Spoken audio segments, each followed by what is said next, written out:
नमस्कार, मैं राजाराम आप सभी का स्वागत करता हूं one two all legal channel पर। आज हम जानेंगे प्रिजन के बारे में। प्रिजन यानी कारावास, जिन्हें हम जेल कहते हैं। द प्रिजन्स एक्ट 1894 में बना है।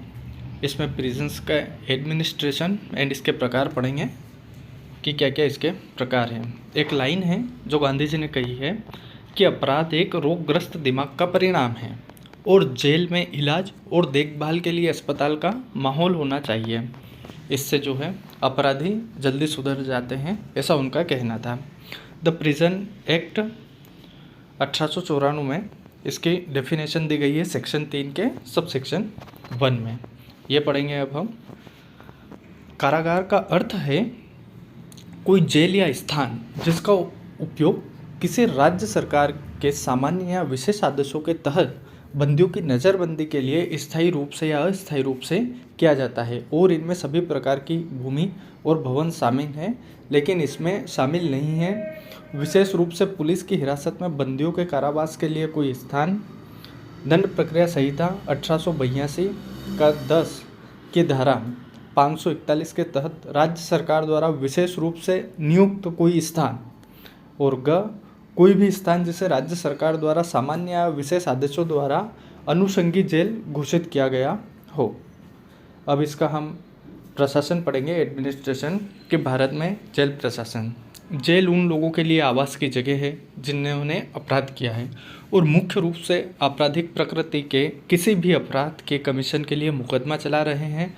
कैदी अधिनियम 1884 की धारा 3(1) के अनुसार जेल का अर्थ कैदियों की नज़रबंदी के लिए राज्य सरकार के सामान्य या विशेष आदेशों के तहत इस्तेमाल किया जाने वाला कोई भी स्थान है, और इसमें सभी भूमि और भवन शामिल है। नंबर 1, भारत में जेल उनका प्रशासन एक राज्य का विषय है जो भारत के संविधान की 7वीं अनुसूची में राज्य अनुसूची के आइटम नंबर 4 द्वारा कवर किया गया है। जेलों का प्रबंधन और प्रशासन पूरी तरह से राज्य सरकार के अधिकार में आता है। साथ ही कैदी अधिनियम 1894 और संबंधित राज्य सरकार की जेल नियमावली भी आती है। इसमें केंद्र सरकार जेलों में सुरक्षा सुनिश्चित करने के साथ साथ उचित प्रशासन के संबंध में राज्य सरकार को विभिन्न नियम और दिशा निर्देश प्रदान करती है। भारत के माननीय सर्वोच्च न्यायालय में जेल प्रशासन को कवर करते हुए अपने विभिन्न निर्णयों में भारत में जेलों के उचित प्रशासन के लिए 3 व्यापक सिद्धांतों की गणना की है, जिसे नंबर 1, जेल के अंदर का व्यक्ति गैर व्यक्ति नहीं बन जाता है। नंबर 2, एक व्यक्ति कारावास की सीमाओं के भीतर सभी प्रकार के मानव अधिकारों का आनंद लेने का हकदार है। और नंबर 3, कैद की प्रक्रिया से पहले ही अंतर्निहित पीड़ा को बहाने का कोई औचित्य नहीं है। सुप्रीम कोर्ट ने जेलों के अंदर विभिन्न मामलों में, जैसे भीड़ भाड़ जेल के कैदियों के लिए उचित चिकित्सा देखभाल और अन्य सुविधाओं की कमी, उनके लिए उपलब्ध मुफ्त कानूनी सहायता की कमी जो भारत के संविधान के प्रावधानों के तहत प्रदान की जाती है, पर भी गौर किया है। इनके अलावा कई अन्य प्रकार की जेलें हैं। अब जेल के प्रकार जो हैं वो हैं जैसे केंद्रीय जेल, जिला जेल, उपजेल, महिला जेल, खुली जेल, विशेष जेल और पोस्टल स्कूल और अन्य जेल। अब इसमें से हम पढ़ेंगे पहले केंद्रीय जेल।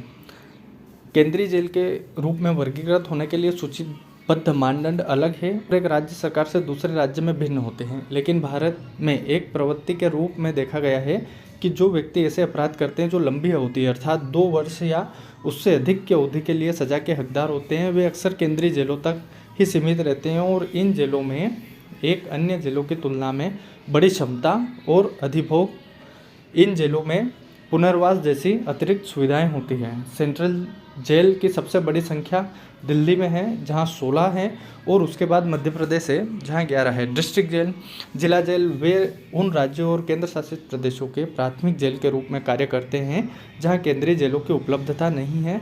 उत्तर प्रदेश में लगभग 57 जिला जेल है और मध्य प्रदेश में लगभग 39 जिला जेल है और बिहार में 31 जिला जेल है। उपजेल, ये जेल आकार में छोटे होते हैं और राज्यों के एक उपमंडल क्षेत्र में स्थित होते हैं। ऐसे राज्य हैं जिन्होंने इस प्रकार की जेलों की अपेक्षाकृत अधिक संख्या में लागू किया गया है और अन्य जेलों की तुलना में निचले स्तर की होने के बावजूद जेलों की एक बहुत अच्छी तरह से व्यवस्थित व्यवस्था की गई है। उदाहरण के लिए महाराष्ट्र में 100 उप जेल हैं, आंध्र प्रदेश में लगभग 99 और तमिलनाडु में 96 उप जेल हैं। वुमन जेल, यह महिलाओं के लिए होती है। ये वे जेलें हो जो विशेष रूप से महिला कैदियों के लिए आवास के लिए तत्पर है। ये जेल उपमंडल, केंद्रीय और जिला स्तर पर मौजूद हो सकती है। भारत में 5200 महिलाओं की क्षमता वाली कुल 20 महिला जेलें हैं। इनके अधिभोग दर 60% है। चूँकि महिला जेलों की क्षमता बहुत सीमित है, इसलिए भारत में महिला कैदियों को अक्सर अन्य जेलों में रखा जाता है। महाराष्ट्र में लगभग 5 महिला जेल है, जबकि केरल और तमिलनाडु में लगभग 3 जेलें हैं। ब्रोस्थल स्कूल, यह एक प्रकार का युवा निरोध केंद्र है और नाबालिग और किशोरों को कैद करने और आवास के लिए उपयोग किया जाता है। ब्रोस्टल स्कूल यह सुनिश्चित करते हैं कि किशोरों और अन्य युवा अपराधियों को पर्याप्त देखभाल, कल्याण और पुनर्वास सुनिश्चित किया जाए। यह सुनिश्चित करने के लिए उन्हें ऐसे वातावरण में रखा जाए जो अस्थिर और सुरक्षित हो। ऐसे स्कूलों में किशोरों को सुधारात्मक प्रशिक्षण, शिक्षा और नैतिक प्रभाव प्रदान किया जाता है जो अपराध दर को अनुकूल और रोकता है। तमिलनाडु को लगभग 678 कैदियों के साथ उच्चतम अधिभोग के रूप में जाना जाता है। नंबर 6 पे है ओपन जेल, जिसे हम खुली जेल बोलते हैं। इस प्रकार की जेलों के नाम विरोधाभासी लग सकते हैं, लेकिन हाँ, यह सच है कि खुली जेल वे है जिनमें न्यूनतम सुरक्षा होती है। राजस्थान जेल नियमों की परिभाषा के अनुसार खुली जेल बिना दीवारों और सलाखों और तालों वाली जेल हैं। इस प्रकार की जेलों में बंद कैदी कृषि जैसी गतिविधियों में लगे हुए हैं और उन्हें अपने परिवार के लिए कमाने की अनुमति है। खुली जेलों में केवल उन्हीं कैदियों को प्रवेश दिया जाता है जो जेल में निर्धारित कुछ मानदंडों को पूरा कर लेते हैं। खुली जेलों में बंदियों को अच्छा व्यवहार करने वाला माना जाता है और भारत में 77 राज्य हैं जिनमें 63 खुली जेल हैं। 17 राज्य हैं जिनमें 63 खुली जेल हैं, जिनमें 5370 कैदियों को समायोजित करने की क्षमता है। वर्तमान में इस प्रकार की जेलों में 3790 कैदी बंद हैं। 28 अगस्त 1962 को केरल के तत्कालीन गृह मंत्री पीटी चाको ने नेट्टुकलथेरी त्रिवेंद्रम के पास में भारत की पहली खुली जेल की शुरुआत की थी। भारत के सर्वोच्च न्यायालय ने दिसंबर 2017 में केंद्र को भारत में और अधिक खुली जेलों को स्थापित करने का निर्देश दिया है। नंबर 7 पे है विशेष जेल। विशेष जेल वे हैं जिनमें उच्च सुरक्षा इंतजाम है और आतंकवाद और विद्रोह सहित हिंसक अपराधों के लिए दोषी लोगों के लिए विशेष व्यवस्था की जाती है। भारत में कुछ 43 विशेष जेल हैं जिनमें 10,915 कैदियों को रखने की क्षमता है। केरल में 16 विशेष जेलें हैं जो भारत के किसी भी राज्य में सबसे अधिक विशेष जेल हैं। महिला कैदियों को रखने का प्रावधान असम, गुजरात, केरल, महाराष्ट्र, तमिलनाडु और पश्चिम बंगाल सहित राज्यों की विशेष जेलों में भी उपलब्ध है। नंबर 8 पे आता है अन्य जेल। भारत में केवल 3 अन्य जेल हैं जो कर्नाटक, केरल और महाराष्ट्र में हैं। इन तीनों को छोड़कर भारत के किसी भी राज्य में भारत में अन्य जेल नहीं है। जेलों को सिर्फ सज़ा देने के बजाय इंसानों को सुधारने में मदद करनी चाहिए और समाज में सुधार तभी लाया जा सकता है जब अपराधियों को सुधारने के सही मौके दिए जाएं।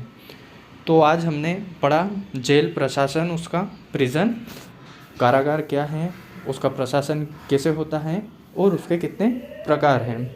आपको ये अगर PDF चाहिए तो ये आपको वीडियो के डिस्क्रिप्शन में भी मिल जाएगी। आपको वीडियो अच्छा लगे तो लाइक, शेयर एंड सब्सक्राइब करें। धन्यवाद।